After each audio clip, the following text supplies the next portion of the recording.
and gentlemen, let's get ready to fumble! Swish, alley-oop, double dribble. Welcome, folks, to Fumbled with John and Melissa, a sports podcast by a couple of people who just know and love sports. I am John Bring, your host, and with me always is Melissa Rundle. Hi. Hey, Melissa. So obviously it's basketball season. It's March. March Madness fever is in the air. And as we recall, in our 3 years of knowing each other, both obviously working in the writer's room of the TV show Kung Fu for the CW, which drops on HBO Max soon. So make sure to go see that. All 3 seasons. Please watch it. During our 3 years there, we really bonded over sports because, let's be honest, that's what we know the best. We know that better than the characters on the show. We know that better than our own families. We know sports. That's true. And we initially bonded over baseball, right? Yes. Sorry, you were going to say? Oh, I was going to say we bonded over baseball, and then we found out how much we both loved sports, and then we bonded over basketball. Well, obviously, because one good turn leads to another. Right. And now here we are celebrating March Madness and basketball fever at the perfect time, April. Isn't that the perfect time to release a March Madness episode?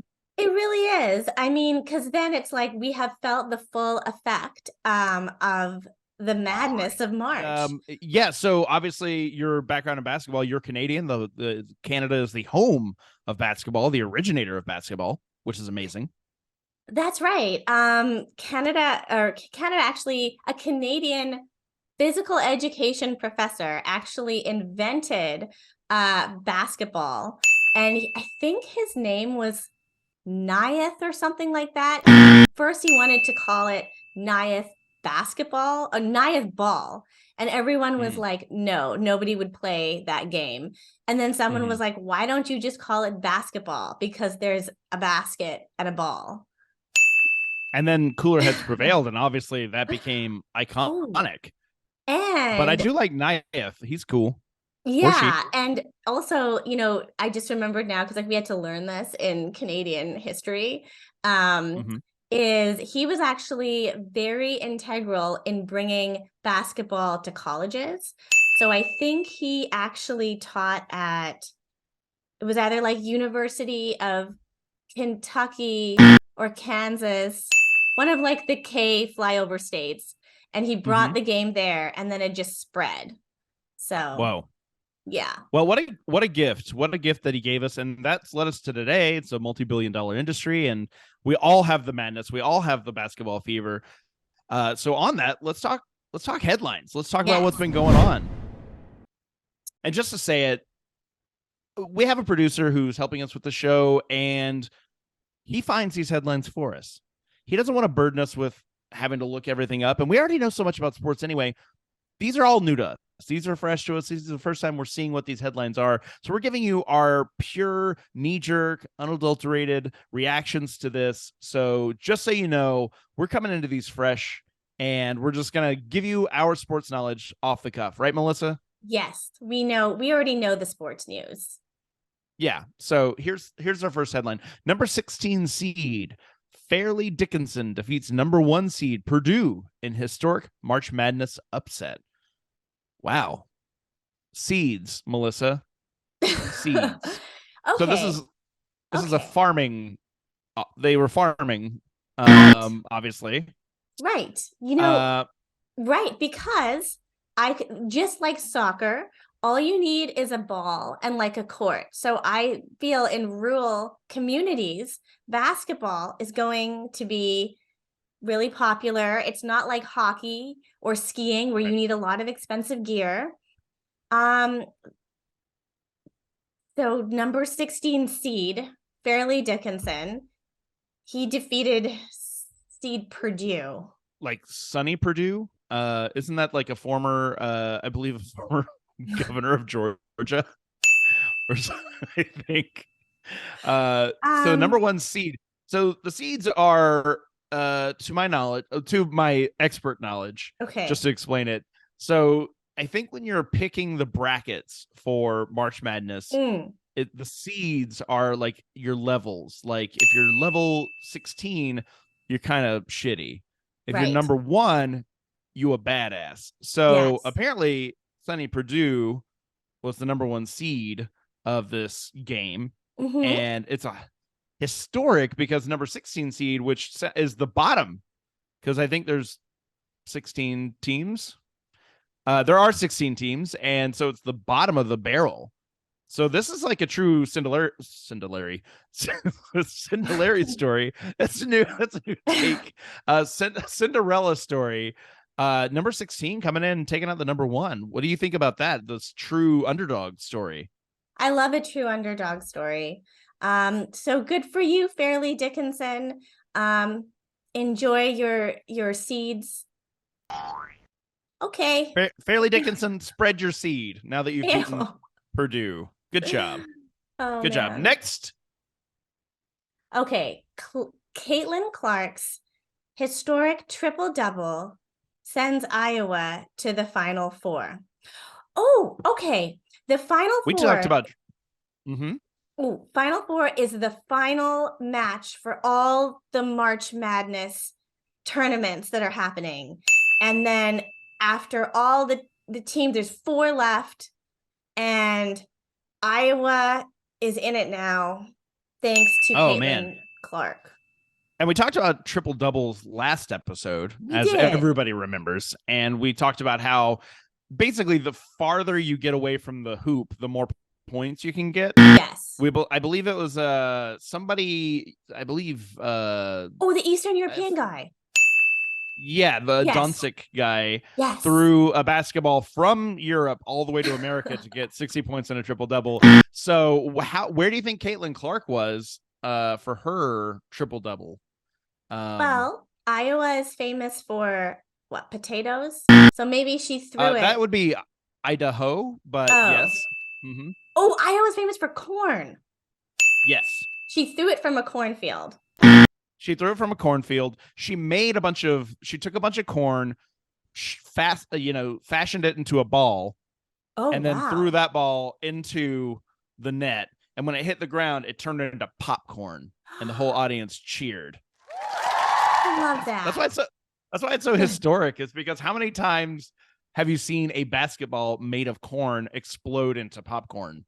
I've never seen that. And I think I would watch more college basketball if that happened. Yeah, I'm telling you. Yeah, if every college basketball team had to do something specific to their state. Yeah. Like, for instance, if you're in Florida, teams have to make basketballs out of oranges. Or in meth. Georgia, you have to make or methamphetamines. In Georgia, you have to make a basketball out of pecans or peaches or something like that. I think in Idaho, obviously, nothing but potato basketballs. And then you throw the basketball, and when you get a triple double basketball, you get some fucking potato chips at the end. Delicious. I love that. Like, give us something a little, show off your home state. Yeah, exactly. Yeah. A little home state pride. I mean, the best way to really show off your pride, though, is something that we're going to be talking about next, which is mascots, baby. And a segment we like to call Pick a Winner. That's right. We're doing our own March Madness because March Madness the Final Four hasn't happened yet as we're recording this. So we're obviously on pins and needles waiting for that to happen. But we have our matchups already set. And instead of talking about the facts and the figures and the stats and who we think will win based off of the players or the teams, who needs all that, right? Yes. Well, what we're going to talk about is their mascots. And this is basically, instead of March Madness, this is Mascot Madness. We're going to talk about the mascots. We're going to really just break down who we think will win in this basketball game based off of how much we like their mascots. So our first matchup is Florida Atlantic University Owls versus the San Diego State Aztecs. Let's see these mascots. Whew. Oh, shit. That's a lot to take in. Okay, just for anybody who, obviously we have our YouTube where you could be watching this and you could see the photo of these two, but let's describe. The Florida Atlantic is an owl, and this motherfucker is awesome. He's great. How would you describe this guy, Melissa? Well, I would say he has a very bold eyebrow choice. Mm-hmm. It's orange. I feel like he's a ferocious owl, one of Mm. those ones that will just swoop in and grab a mouse. But he's a little hardcore. He's got his chain. I dig him. He's cool. I like him. Yeah, he's got Or a thick her. gold chain. Or Yeah, or her. them. I don't This know. this guy this has a masculine energy, I will say. This guy, he's got a thick gold chain. He's got, as you said, intense eyebrows, very deep blue eyes. Like you could get lost in those eyes, right? You could. They're very deep in Beautiful. blue. Beautiful. So I don't know what this owl is called, but he is fucking rad. And yeah, he looks like the kind of owl that is the reason I don't let my cat in the yard at night, because I'm afraid an owl will come and snatch her up and take her away. And then on the other hand, we have the Aztecs, Ooh, which is definitely a different case. So the owl obviously is a plushy costume, more traditional, what you expect to see as a mascot. The Aztecs is a man. It's just a regular ass dude in right. a fucking killer outfit, honestly.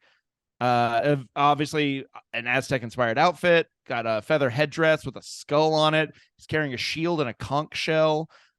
This guy is pretty fucking cool. I will say Yeah, that. he's actually very cool too. Now it's interesting because, and I'll probably butcher this god's name, but the Aztecs were blessed by Huitzil. I'm not even going to say it, but it's the god of sun and war, and Yeah. they were a very warfaring empire.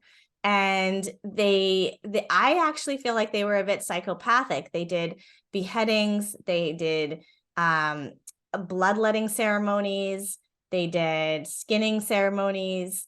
So it's very, they're very, very fierce people. Even in their Well, games, let's they had a game where it's like the winning team would literally somebody would die. So I feel yeah. like They mm, basically had a basketball light game. I went to yes, on they my honeymoon. did. I went to Mexico, and Yeah, my wife and I went to Chichen Itza, which was honestly one of the most incredible experiences of my life. I'll never forget it. totally. Amazing, amazing. But yeah, they had a huge court, and on either side of it was a hall. Not too different from basketball, but yeah, the winning player, the winning team would be sacrificed. But that was the honor. Yes. I don't I I don't prescribe to that, but No. No, and because I don't prescribe to that, you know what? I'm going to go for the owl because I think the owl will only commit violence out of necessity. Like an owl will right, rip apart a mouse because he has to eat and not for like a game. So I feel like right, it's exactly. better. It's survival. It's Yes, not just at his pleasure he's not killing mice right. or unassuming poor little kitty cats that are Yes. hanging out in their yard who just want to lay in the grass. They just want to lay in the grass. That's Yeah, I think honestly this in this contest, a person in a plush outfit wearing a fucking baller ass gold chain versus a dude in a costume, yeah. it's like a no-brainer. The owl wins hands down, Yeah. bar none. No holds barred. Woohoo. This is, yeah. All right. So we got our first winner. The Florida Atlantic University Owls moves on to the final round. So, that was I would like to say that was a close one, but I don't think so. So our next matchup Oh, is the University of Connecticut Huskies versus the Miami Hurricanes. And I want to just mention that their mascot is an ibis, which is apparently a bird that does well in hurricanes. So, look at these oh guys. wow. You All know right, what? It's Melissa. actually good that we had the oh no, that our audience Mhm. knew or we're told that this is an ibis and not a duck Yes, because it looks because like an this guy, angry duck. he looks like a angry duck. I do know that the drawn version of the mascot, and ibis has a longer beak that's curved, and Yes. the I really like the drawn version of an ibis because he looks like a bird version of Popeye the Sailor Man. He looks kind of angry. He looks a little Yes. ornery. And I like that Yeah. about him. And unfortunately, this just looks like Donald in a hat. Donald Duck in well, Donald Duck with Bert and Ernie's eyebrows for some reason. Yeah, it looks like a stressed out kind of angry Donald Duck. Like Donald Yeah. Duck's angry cousin who works in like a burger truck or something. It looks like he's got a little burger hat. Yeah, he does. He does. Okay, so real quick, let's at least describe these. So yes, we've got this duck with a very bright orange beak. Again, very unkempt, intense eyebrows. I think that's the theme of these characters is the eyebrows. He's got a little sailor hat on that says hurricanes on it. And in this photo in particular, he's doing like a hand sign that looks kind of like a field goal. But I want to say, for anybody who watches professional wrestling or did in the 90s, if you just curve it a little bit into a diamond shape, that was what Diamond Dallas Page did. That was a wrestler, and he would say, feel the bang, and he would do this, and he would take the arms back. So anyway, gives the duck more point, or the ibis more points to almost be a DDP diamond. This is also the symbol that Jay-Z and Beyonce do, that everyone says this is why they're in the Illuminati. Right. Yeah, it's the pyramid, right? So yes. I mean, they are in the Illuminati. So I mean, that's and apparently so is this duck. Oh, this duck is almost in the Illuminati. He's in like the square Anati. Okay, and then we have a at least in this photo, the husky he's doing a hell of a dance. It looks like he's doing like kind of a half what is it called, the fire, not the fire hose, the sprinkler, right? I don't know, I forget what the dance is called. He's pretty cute. He doesn't have eyebrows, so that's points off for that. He's a gray Siberian husky with little black ears and I guess blue eyes. You can't really tell his eye color, but I often associate huskies with having like those icy blue eyes. Yeah. But he's pretty cute. All right, so what do we think about these two? The ibis, aka an angry duck, versus a pleasant looking little husky. I think I'm gonna go with the angry duck, because I feel like he's had a really bad day or maybe a really bad week. And I think if you even though he's a duck versus a husky, I think if you put them in a cage together, I think that the duck would go crazy. Oh, yeah. That duck would fuck that husky's day up. Yeah. And talking about having a bad day, he's doing the symbol again with his hands where he's got it almost like a field post. Maybe it's just like he saw the camera coming. He's like, get the fuck away from me. Yeah. I've had a shit day, okay? Yeah. We ran out of hoagies within the first half hour. I didn't get my shipment in this week, so everyone was fucking pissed. We had to shut down the truck. Yeah. Well, a lot of people from up north do eventually find their way moving to Florida as retirement. And so and apparently, yes, this is like Donald's ornery cousin or brother who moved from Orlando, where they normally live, to Miami. I'm gonna give just a second to give the dog a chance, because I'm kind of with you, because I think this duck is striking. He's I think we're both storytellers, and he's telling me a story. He's giving us a story. I mean, I had a voice right off the top of my head. The little dog is just very sweet. He's comforting. He's drawing you in. Like, I feel safe with this husky. Right. I do. And again, to your point, like if you put them in a cage together, even though you don't condone violence, apparently, because you thought the Aztec guy was too violent, you do condone violence if it's an ibis versus a husky. You're fine with that. Yes. Yeah, you know why? I would, because I feel like it's the underdog again. But it's interesting that you said that the husky is comforting, because you're right. When I see this kind of a costume, it is like you could give this costume a hug, you know? Like if this would be great for like a furry party or something. Like he would get a lot of hugs. Yes. Let me tell you what. I did a comic book with my wife and close friend Sebastian called Penguins versus Possums, and we worked a furry convention. And so we spent a weekend among those people. It was an interesting experience. We made almost no money because guess what? They're not there to buy comic books. No. They're there for other things. Now, do you think you would have made money if you were in a penguin or a possum furry costume? I think it's possible that we would have done a little bit better for ourselves had we been in some sort of outfit. But this guy would have fit in. This husky would have fit in really well. Yeah. In fact, I did a sketch of somebody, because I don't know how much you know about the furry community, but you have a fursona which is your personal furry. That is your, when you put on your furry costume, it's unique to you. That is your persona. So if I'm John in real life, if I was like Jangly and I'm a kitty cat, that's my persona. I don't know why Jangly, I was just going for another J name, but that's my persona, and you become a different person in that moment. So I feel like this looks like some kid, looks like their persona. It's somebody who, this little doggy looks a little shy, a little sweet. Looks like he's just there to observe. He's not there to really get in the mix too much, you know? Right. He's just there. He's a little sweetheart. He doesn't want to offend anybody. Right. You have He doesn't to want to get step him on to any come toes. out with a little treat. Little Yeah. doggy treat. Yeah, you gotta give him a little doggy treat. Gotta give him just a little something, little beef jerky. But that being said, the duck wins. Duck wins. Because this, yeah, so now we are down to, we're the bird off. The mascot bird off. We're talking a duck and an owl versus each other. We got the battle of the eyebrows. Yeah. The battle of the pissed off birds. Right. There's our owl again. He still has a gold chain, which is fucking awesome. Versus the duck, who has the Illuminati symbol. This is tough. You know what? Maybe we get some bird on bird love, and they don't actually fight each other, and they just love on each other. Oh my God. Are we saying that they're just going to be friends?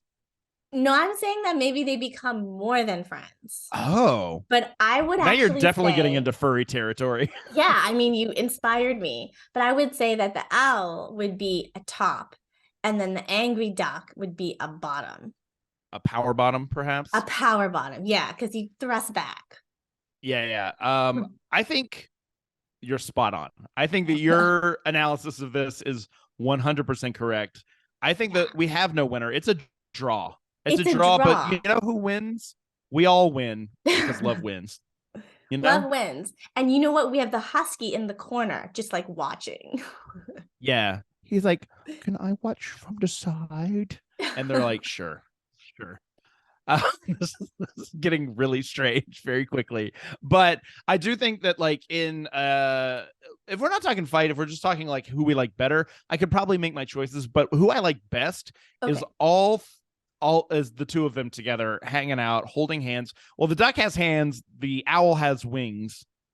So that is going to be difficult for him. See, I guess he's got like sort of fingers, sort of appendages, but he's got wings. The duck technically has wings too, but he has gloved hands at the end of it. I think they're going to, here's what's up. They're going to meet each other. It's supposed to be a fight to the finish, right? They meet each other. They lock their big expressive eyes. They see each other's eyebrows. They feel a kindred spirit. They're going to take that gold necklace off. They're going to hawk it at the closest pawn shop, and they're going to disappear to Key West and never be seen again. Yes, they're going to get that basketball too, by the way. They're going to get that basketball of meth. They're going to hawk the gold chain. They're going to get the basketball of meth. They're going to get the husky, and they're just going to have a great old time in Florida. And the Aztec man is like, I'm cool. Yeah, he's like, I'm good. I'm good. The husky becomes their third, obviously, eventually. But yeah, these are two. And as I was mentioning, they're both Florida, Miami, and then Florida Atlantic University. So they're meant to be. This is a love story for the ages, written in the fucking stars, Melissa. God, this is actually the most Florida story I've ever heard. I know, we're gonna all see this on Twitter and be like, oh yeah, that makes sense. The owl and the ibis are fucking a husky. Okay, cool. The husky's gonna have to move to Connecticut. It's gonna be not exactly the best weather for a husky, not the best climate for a husky, but I think he'll be fine. We had a husky when I was a teenager and in South Georgia, and he got hit by a bus. Well, which was very sad. But maybe he didn't.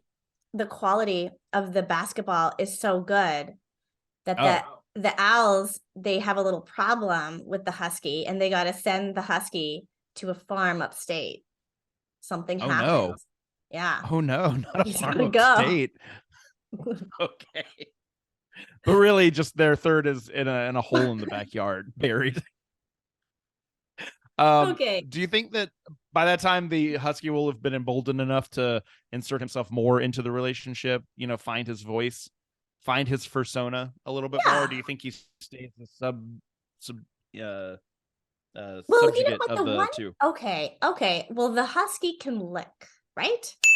There's not a lot of Oh, licking going can on he with ever? birds. So that was his role That's what he as brings to the Victor. table, and that's true. I mean, we're looking at the owl. He does have a tongue, a very prominent tongue in his outfit, But the but beak's in the that way. that beak is going to get in the way. And the ibis, if it's a Yeah. true ibis, then he's got a hella long beak. So Yes. that husky definitely, they might want to keep him around for a while, but eventually, yes, he might have to go upstate. But guys, that was mascot madness. I do feel like the fever got hotter and hotter as we went, and like truly between these two mascots, it got real hot eventually. Am I right? Yes. They're So, gonna have to dry clean their suits. Big oh time. my god. Oh yeah. It's just a mess up in there. So next up, after that incredibly informative segment, where we talked about sports that are definitely issues that people are at the top of people's minds. I just want to mention that again, we're a new podcast. We're still finding our audience. We're still finding our voices. We're still trying to find a way to make this financially feasible for us to continue. And so we need sponsors. I mean, let's be real. We need sponsorships. We need that cheddar. So what we'd like to do, as we did last episode, we'd like to possibly give some examples of things that we would like to possibly put out there and try to drum up some sponsorship. And Melissa, I believe you've got something that you would like to share with our audience. Yes. So we have not heard back from Nike yet, which is their loss. So what we have Truly. here is we have stripes. We have Adidas, and these are baby Adidas shoes. They're super cute. You can get your little one involved in sports at an early age and looking stylish. I've got 2 kids, a 4-year-old and a 22-month-old, and we love Adidas. So if you would like a sporty little baby, Adidas, please give us money. Adidas, come meet us. Let's just talk about how great Adidas is. Obviously, also fashionable, very big in the hip hop scene of the 80s. Oh, and they are continuously. And they do not approve of anti-Semitism. So they dropped their Kanye deal. So that's good. So they're into sports, pro-Jews. Yeah, I love both of those things. I stand by that. And I also have a product that I'd like to share. Okay. As you mentioned, I mean, I know we just did a shoe company, Adidas, a very important shoe company. And I don't want to cannibalize that. But as you mentioned, we have made an overture to Nike for sponsorship, and we have not heard back. And I'm not butthurt about it at all. Like, how do you feel about Nike's lack of response to us? I just think, you know what? If you don't want us, it's your loss. Because we're great. Fuck you. Yeah, we are perfect. We are great. But that being said, oh Jesus. We are perfect. We are great. But that being said, also Nike is great. They are our overlords. We love them, and they make the best shoes in the universe. That is a very dope looking shoe. I do have to say that. Let's see that again. It's a blue shoe for anyone listening at home. It's a blue little shoe with a white bottom. Now, here's the thing. I bought this at a Nike outlet store for $40 or something like that.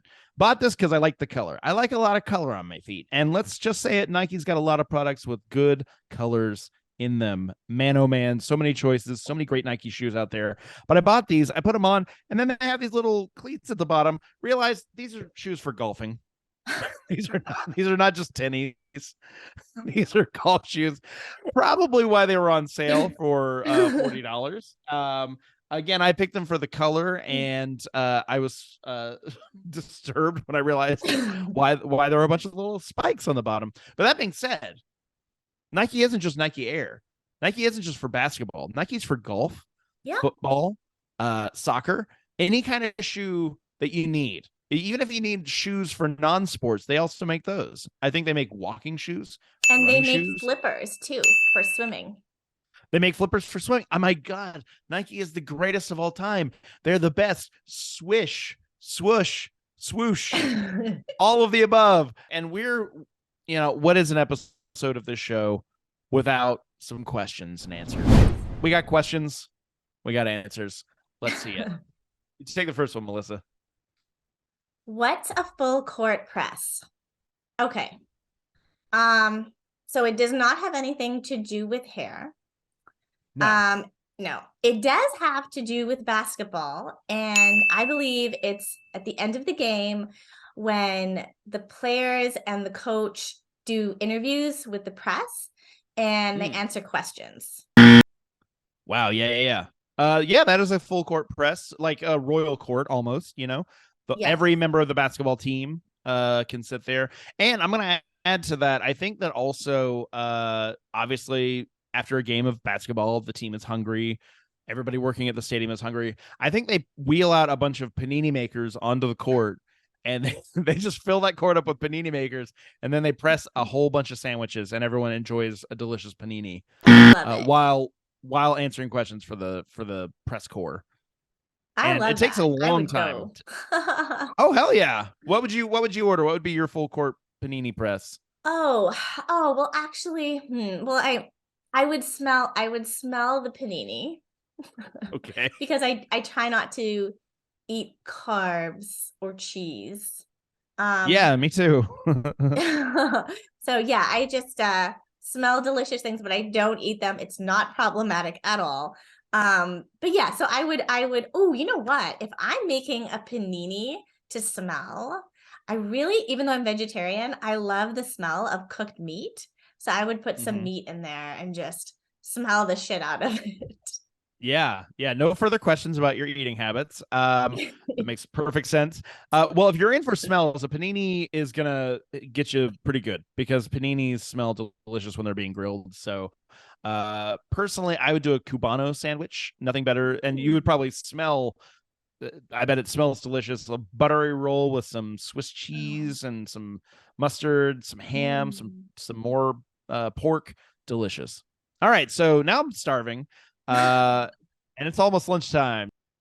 Okay, so the next question is name one difference between international basketball and the NBA. So I think it is the amount of players on a team. I think international basketball has less players than a traditional NBA team. Ooh, I think the main difference between there's a tournament called the Eurobasket. Oh, that's cool. Yeah. I think one big difference between the NBA and international basketball, in the NBA, primarily the players are American. International basketball, primarily not American. So I think that's a big difference. That's a big difference between the two, obviously. Right. He says completely serious. Okay, so you said there's Eurobasket. Is that like that's Euro Song contest kind of? Like, do they do wacky costumes? Do they do like big fun shows? Everyone's got to show their style, like they're different. They got to display their different cultures of the different countries.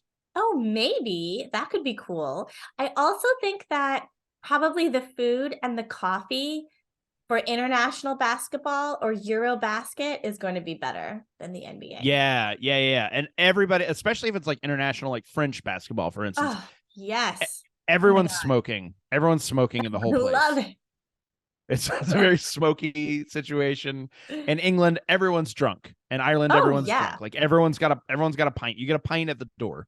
So that honestly sounds more fun. Yeah. Jack Nicholson's not and Spike Lee aren't in the front row. So who's going to be in the front row at like a French, like Gerard Depardieu is in the front row at a French basketball game. Macron. Yeah, exactly. He comes to every one of the Paris. What's the Paris the Paris team's name? I actually don't know, but you know, of course. Oh wait, yeah. Is the Parisian baguettes, right? Oh yeah, it's the baguettes and the berets. Right. They have two. They're like LA because we have the Clippers and the Lakers. Right. They have the Berets and the Baguettes. Right. And then they do the hometown classic once a year. Where they go to the arena and it's so smoky no one can actually see the game because Yeah. everyone's smoking. Yeah. Right. Great. And the Glad we players broke. are smoking too. Oh yeah, of course. Well, duh. Well, I mean, like I said, everyone's smoking. Like literally everybody's Right. smoking. It's really healthy for the players. I've heard. And there's a general like ennui when they play basketball. It's just like Yeah, it's not a fast-paced game. yeah. We will get to the hoop when we get there. You want to do the triple double? No, not today. No. We will do this another time. Okay, well that was now we've offended our French audience. Okay, and then this next one is how much time is there on the shot clock? At least a few hours. Oh wow. The shot clock?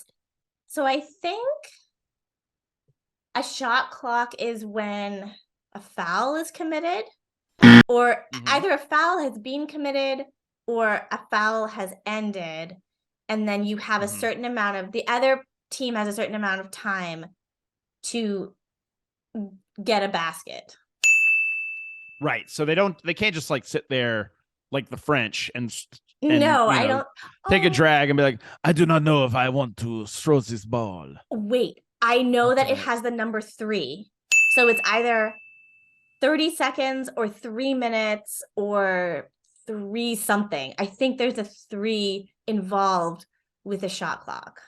I mean, like logically 30 seconds sounds about right. Okay. But I have a proposal for you. What if if like say you got the foul, you're on the foul line. What if you only get 3 seconds?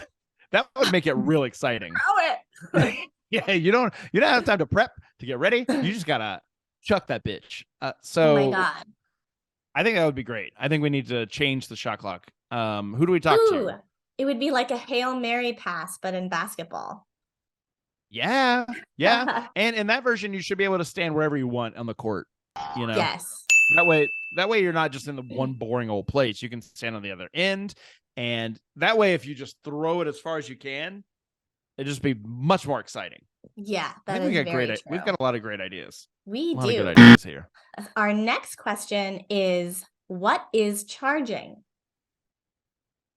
So I would say charging is when you are just coming down the court with the ball and you are just charging for that basket and you're bouncing the ball really hard. And then you jump and then you slam dunk it. It's like, whoa, he's charging up the court. Yeah, that sounds good. Yeah, I wanted to say something about like, is it like do the basketball players do like more of a football formation where they move to like in unison, like like the cavalry or whatever. That's fun. And like lead the charge and Michael Jordan or whoever in the middle is like, all right, let's go. And then everyone moves all at the same time just to throw the offense or the defense off completely. I love that. And there's 5 players playing on a basketball team on the court. There sure are. And they're all charging. I think they're all charging. And they get across that court. And by the end of it, the other team is just so disoriented from the aggressiveness. They don't in Parisian basketball, they don't charge. No. They take their time. Yes. Great. Any more questions? No. And that's the end of our questions. I think I know I learned a little bit. Did you? I definitely learned. I learned furries have feelings too. Furries have feelings too, and also apparently we both have a very stereotypical view of French people. But that's us. That I'm an American, so yeah. Well, I'm from Florida technically. I grew up in Georgia, but I was born in Jacksonville, Florida. So I am a Floridian. which I Okay. think gives me license to talk a little shit if I want. Okay, and I also feel like I can talk shit about the French because like I think a sliver of me is part French, and in Canada you have to learn French. So Right.